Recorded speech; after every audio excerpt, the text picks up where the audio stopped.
The photography that I've been doing for 30 plus years has been all advertising and commercial. I do a lot of offbeat techniques. I have been 100% digital since the year 2000. What brought me to digital was, first of all, the instant response. You can't beat that with a stick. In the studio, I had a full-line lab, which meant we processed E6 daily, and that was from 8x10 sheet film down to 35mm rolls. The original concept was for an editorial shot, and it kind of got more involved than it originally was supposed to, and I ended up having this thing in my stock file, and it's been going very well. It's been in numerous publications, and it just still keeps selling. It's a great shot. The very first thing is selecting a base for it, which I went and picked up a piece of dark marble. After the background was put in, I started putting in the lighting and finessing that. The main lighting is a large soft box just to the right, and it's fairly close to the subject. This gave me a very nice broad highlight on the right-hand side of the bottle as well as the champagne glass. And you can see it stretch right all the way down through the stem. To counter that, on the left-hand side, I added a white reflector card that was slightly taller than the bottle. And again, this was just outside the frame, so it's very close to the subject. And that gave it just the right hint of fill on the left side, and it didn't fight against the main light on the right. One of the common mistakes done in a shot like this is the light is too even.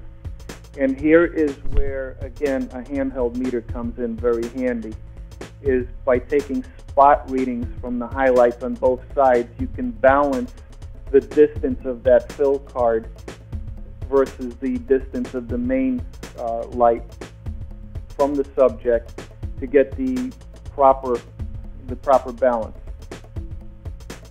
The next step was getting the background lit properly. And again, I didn't want a background, I wanted a background that was very subtle. I didn't want it to fight against the subject.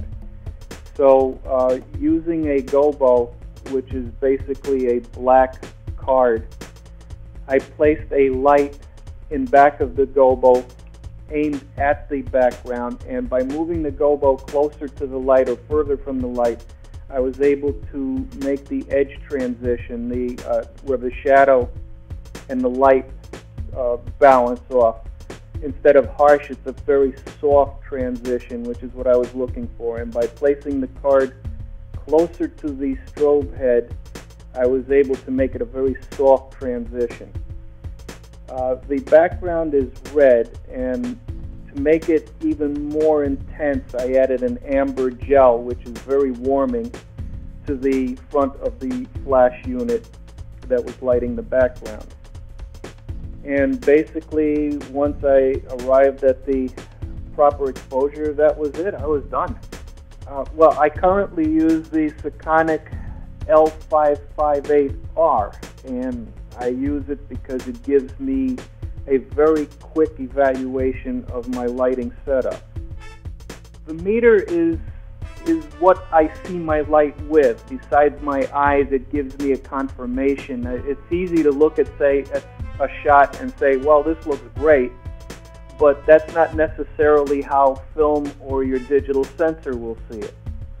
So what the meter does, all of my cameras, films in the past and digital cameras today, are calibrated, and I know my exact dynamic range. I know when I take a light reading of any point in that subject frame, I know exactly how it's going to reproduce.